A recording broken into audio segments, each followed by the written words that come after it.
ce moment de formation. La formation, c'est toujours quelque chose d'important. Merci de disposer nos esprits et nos cœurs à l'écoute et à l'appropriation de ces enseignements et qu'ils portent du fruit dans chacune de nos vies pour ta plus grande gloire et pour le salut de nos frères et sœurs. Amen. Amen.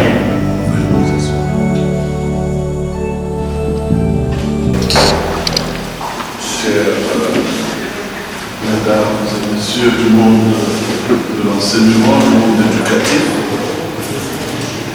je suis heureux au nom de son Excellence, notre archevêque, Monseigneur Abbé Douala, qui en parlant m'avait dit que jeudi après-midi, tu recevras une forte délégation composée des femmes et des hommes du monde de l'enseignement, donc du monde de l'esprit. Et il me disait, je sais que tu sauras bien les recevoir. Alors bonjour, frères et sœurs. Bonjour. Merci d'être là tous parce que je sais que vous avez arrêté beaucoup de choses. Vous êtes des personnes très occupées. Souvent nous critiquons ce pays, que nous ne faisons rien, que rien ne marche. Donc je voulais vous dire bravo parce que vous ne pouvez peut-être pas imaginer ce que je ressens, ce que les autres ressentent. C'est un moment très, très important pour nous. Un jour, vous entendrez parler de ce que nous allons commencer à faire un jour.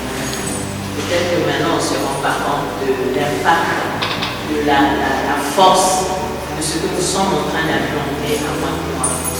La PNL existe depuis les années 70. Nous sommes en 2024.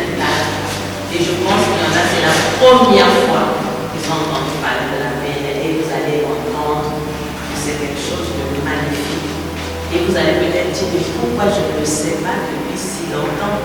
Oui, comme l'a dit Coach Huguette, c'est une grande joie d'être là. On a l'impression que c'est une petite histoire, mais en fait, nous sommes en train de semer une petite graine qui va germer et qui va devenir un arbre pour abriter les oiseaux du ciel. Nous sommes dans une société qui perd des ressources. Nous sommes en face d'une jeunesse qui n'a plus de repères. Et nous sommes en face des parents désemparés. Alors, on se pose parfois la question, que faire? Comment faire pour que nous puissions retrouver le sens de l'humain, pour que nous puissions retrouver notre valeur fondamentale qu'est l'amour. Nous l'avons perdu. Nous sommes en train de le perdre. Mais il n'est pas trop tard. Et aujourd'hui, avec la PNL, on peut refaire un chemin pour reconquérir la valeur de l'humanité, pour reconquérir notre passion pour l'homme et pour Dieu. Car on ne peut pas être passionné pour Dieu et ne pas être passionné pour l'homme. C'est comme une pièce de monnaie, il y a l'envers et l'envers. Il y a quelques années, en discutant avec Coach Cyril, on pensait bien, la PNL à l'école, qu'est-ce qu'on peut apporter à notre société? Mais par quel chemin passer? Par quel chemin? Parce que c'est un outil puissant de transformation, de croissance et de communication. Mais il nous fallait une porte. Et la porte, c'est vous. C'est vous, les acteurs de l'enseignement catholique. C'est vous, les acteurs de l'éducation catholique. Aujourd'hui, tout à l'heure, on était à la radio. Et j'ai été impressionnée par la question du journaliste. Est-ce que la PNL peut nous aider vraiment face à cette situation de Koulouna, de bébés noirs et de toutes les violences que nous remarquons dans notre pays, dans notre pays? sans hésiter, nous avons dit oui.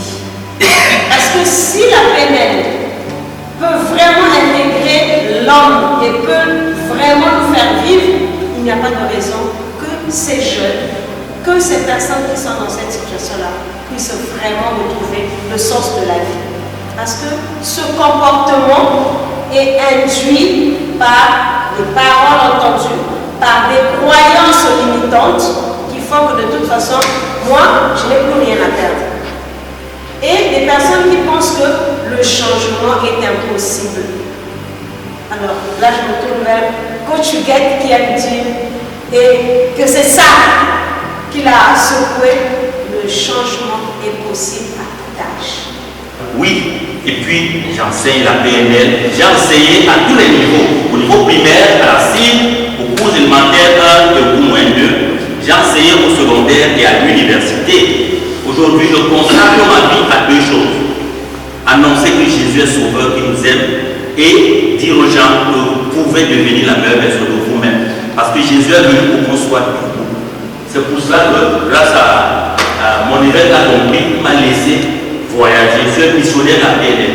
Tous les mois ou tous les 2 mois, je suis dans un pays pour enseigner la PNL, pour parler de la PNL et aussi pour témoigner que Jésus est le premier coach. C'est lui qui est venu pour nous relever et nous permettre de vivre debout, pas couché, pas courbé, pas à genoux. Et qui est important, Dieu nous a donné cette terre où y vivre. Et puis nous allons aussi reconnaître que le Canada nous a apporté quelque chose d'important, cette école. Nous allons également chanter l'hymne du Canada.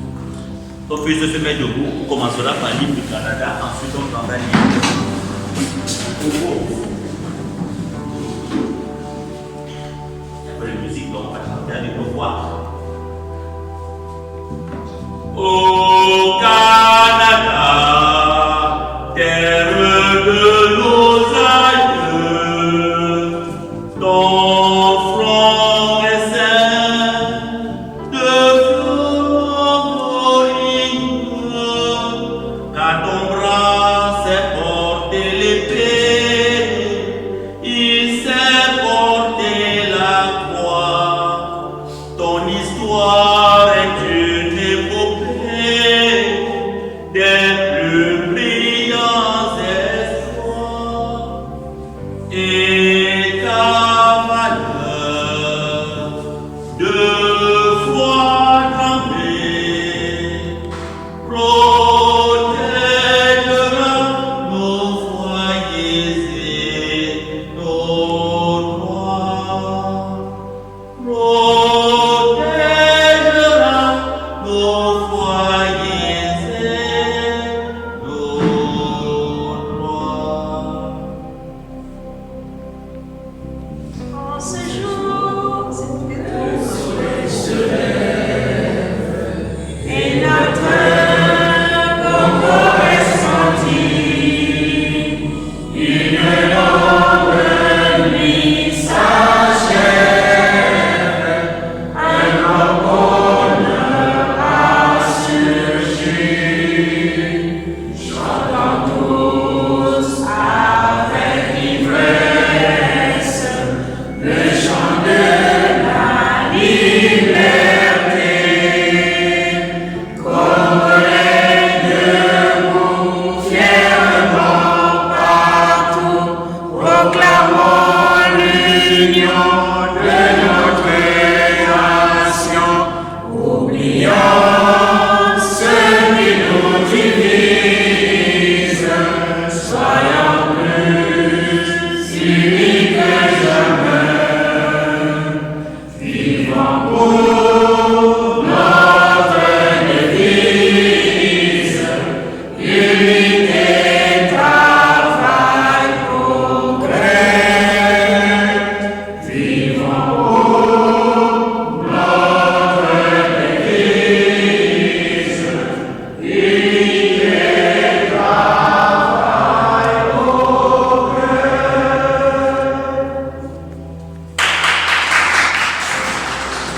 C'est déjà le cas qui nous a donné la possibilité, le potentiel. Mais on n'est pas encore là. C'est du déjà là et pas encore. C'est déjà là, nous pouvons, mais nous ne le sommes pas encore. C'est pour ça qu'il y a des gens qui parviennent à se rapprocher de Dieu. On dit Dieu est omnipotent, non? Il est tout puissant, n'est-ce pas? Il y a des gens qui font des choses qui disent qu'ils se rapprochent quand même de Dieu. Celui qui a créé l'avion se rapproche quand même de Dieu au niveau de l'intelligence. Parce qu'il faut mettre 400-500 personnes dans un tas de ferraille, les transporter loin, on ne sait pas même combien, et les amener d'un continent à un autre. Il y a aussi des gens qui ont développé leur intelligence de sorte qu'ils sont capables d'éclairer les autres. C'est ça notre rôle, les enseignants. Notre rôle, les enseignants. Il y en a qui ont tellement développé l'amour de l'humain qu'ils sont devenus des références dans le domaine de la charité, dans le domaine du bien, de la bonté. C'est le cas de tous les saints que nous connaissons, les mères Thérèse par exemple. Donc on est capable, c'est les gens qui ont compris qu'ils étaient capables de ressemblance à Dieu. Alors la programmation neurolinguistique est née dans un contexte que je m'avais vous présenter rapidement avant de vous présenter le programme PNL à l'école. Vous savez, dans certains pays, ils savent ce qu'on va faire dans 100 ans. Ils ne sont pas en 2024, ils sont déjà dans 100 ans. On a produit déjà ce qui va faire 100 ans. Et la PNL est née dans un petit quartier de Santa Cruz qu'on appelle la Silicon Valley.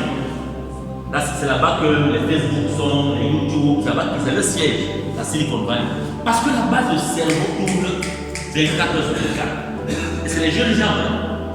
Les gens de mon âge ne sont pas là. C'est les jeunes de la vingtaine. C'est eux qui ont la sagacité intellectuelle, qui tombent là-bas, ils mangent là-bas, ils réfléchissent, ils font les recherches. Il y a un jeune qui faisait sa thèse de psychologie, il s'appelle Richard Bandler. Richard faisait sa thèse et il a réfléchi, il s'est dit, mais qu'est-ce qui fait qu'il y a des gens qui ne sont pas comme ces gens qui ont provoqué la guerre, qui ont provoqué les désastres, des gens qui sont mais vraiment admirables. Que ce soit sur le plan intellectuel, les universitaires, que ce soit les artistes, que ce soit sur le plan religieux, sur le plan sportif, il y a des gens qui sont des modèles dans le monde. Qu'est-ce qui fait qu'eux ils soient comme ça et pas comme les autres? C'est ça la question. Quelle est la différence qui fait la différence entre ceux qui réussissent, ceux qui sont excellents et ceux qui ne sont pas? Alors il a donc rencontré un directeur de recherche qui lui, parce que Richard, lui, il était un psychologue. Et en même temps, il avait fait mathématiques. Il rencontre donc un directeur de mémoire qui était lui un linguiste, la linguistique. Il a aussi étudié la cybernétique, qui est l'informatique. Vous allez comprendre pourquoi on parle de programmation, ça vient de là. Alors, ils ont réfléchi ensemble et après, le travail de recherche de notre ami est devenu la PNL. Et depuis lors, elle a embrasé le monde. Si vous voulez changer quelque chose et que vous n'avez pas les outils, vous n'arriverez pas. Tout le monde peut se plaindre que ça ne va pas. J'ai faim, tout le monde peut dire j'ai faim. Mais celui qui sait faire la cuisine et sait comment faire pour trouver les aliments, il est plus avancé que celui qui seulement j'ai faim, j'ai faim. Malheureusement, dans notre contexte africain, on se plaint à les décourager. On se plaint que nos enfants à l'école, ça ne va plus aujourd'hui, les disciplines, la violence, où sont les autres? Les enseignants, moi je suis un enseignant, on n'a plus de moyens. Je parlais à Brazzaville hier ou avant-hier. Hier, on parlait du fouet à l'école, la violence à l'école. Je leur disais, pour moi, c'est tolérance zéro. Si j'étais ministre, je dirais vraiment celui qui brutalise un enfant, tolérance zéro. Mais les enseignants au Bénin m'avaient dit, mais tu nous dis ça, on ne va pas utiliser le fouet. Même le ministre a dit ça. Qu'est-ce qu'on va donc remplacer? Qu'est-ce qu'on met à la place du fouet? Parce que le fouet nous aidait. Même hier encore, il y a un enseignant qui disait ça hier.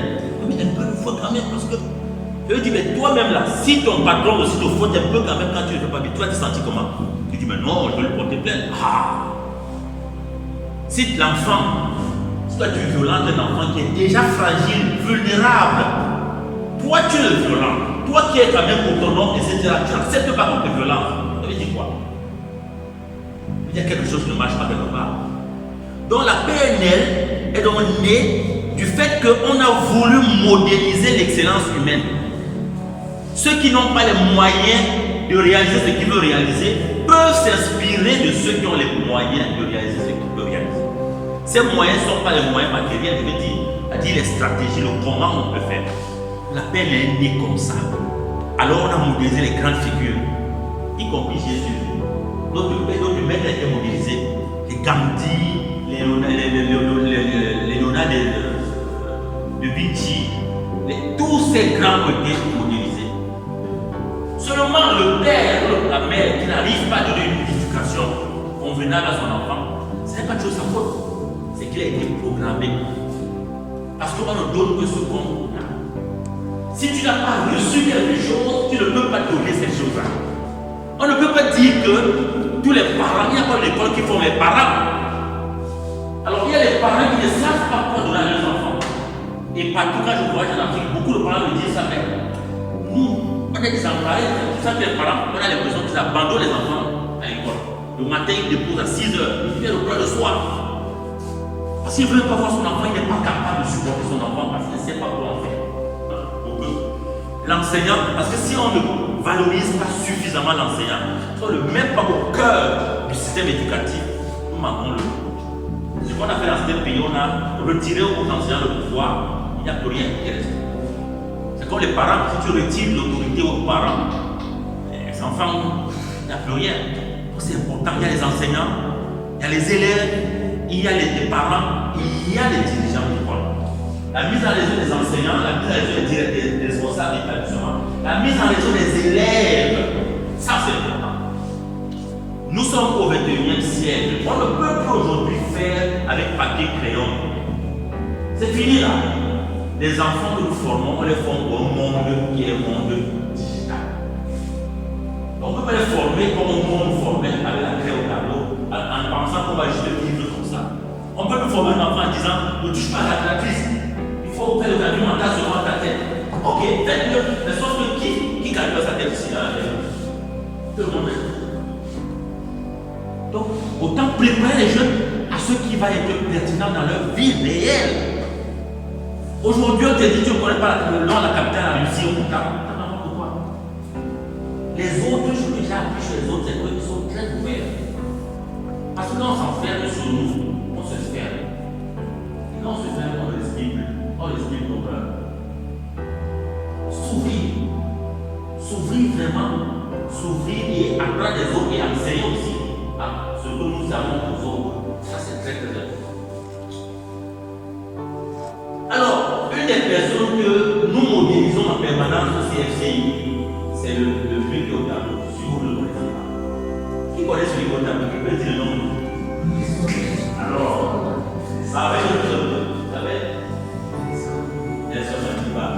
c'est notre grand-père commun, le grand-père de nous tous, le père de nous tous. Ça, c'est un modèle. C'est nous qui décidons. Est-ce que nous sommes vraiment prêts à chasser la peur?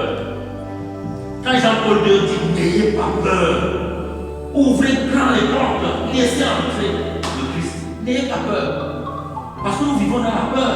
Certains gens nous disent même que c'est écrit 365 dans la Bible. N'ayez pas peur. Donc vous dites chaque jour, Dieu vous dit, donne-lui à faire. N'ayez pas peur, n'ayez pas peur. Et notre peur la plus profonde, c'est celle-là. Nous sommes puissants au-delà de toute limite. C'est notre lumière et non notre obscurité qui nous effraie. Les gens n'ont pas peur de leur faiblesse, ils ont peur de leur force. Aussi paradoxal que la prière. Nous avons peur parce que nous sommes très forts et nous ne sommes pas conscients de notre force. Vous savez pourquoi vous avez peur? Peut-être pas les peurs, ils ont raison. Ceux qui ne disent pas ont raison. Chacun choisit la vie qu'il veut vivre.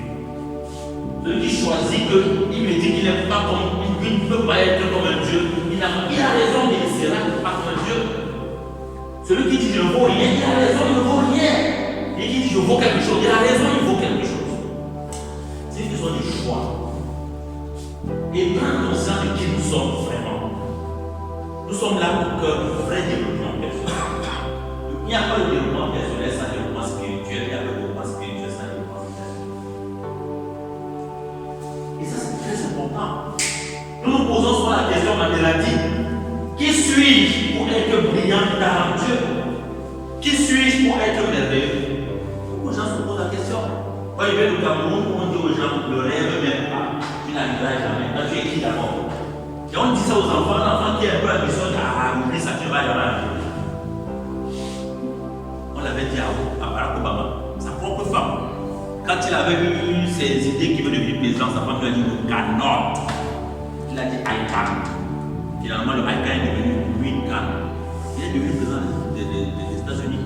Son premier véritable boulot, c'est le président des États-Unis. Il était un vacataire à l'université. Il n'a pas eu un vrai travail, Obama n'a pas eu un vrai travail. Sa femme qui travaillait.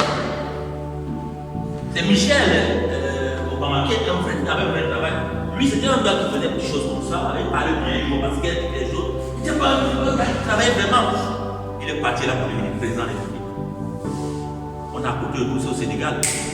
Regardez les photos du président sénégalais il y a 2 ans seulement. C'était un gars comme. Il faisait quoi avant?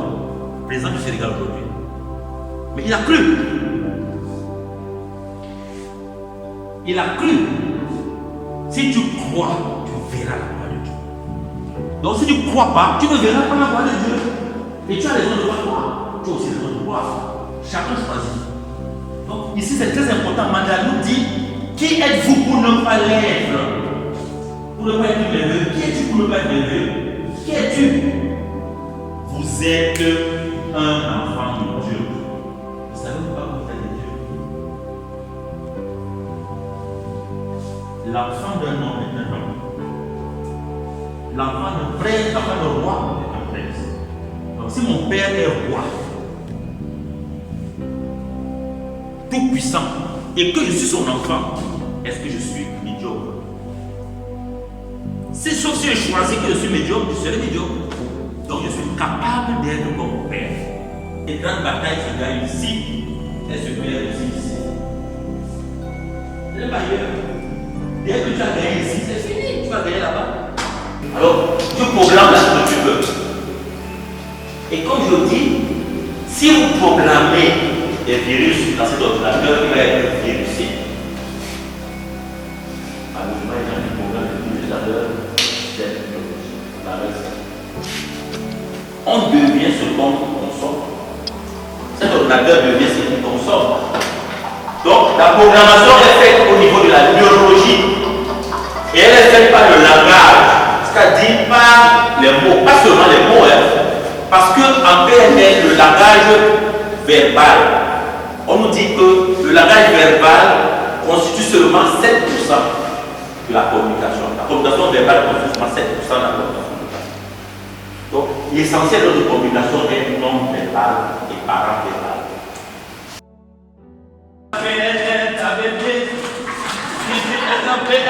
Si tu aimes la PNL, si tu aimes la PNL,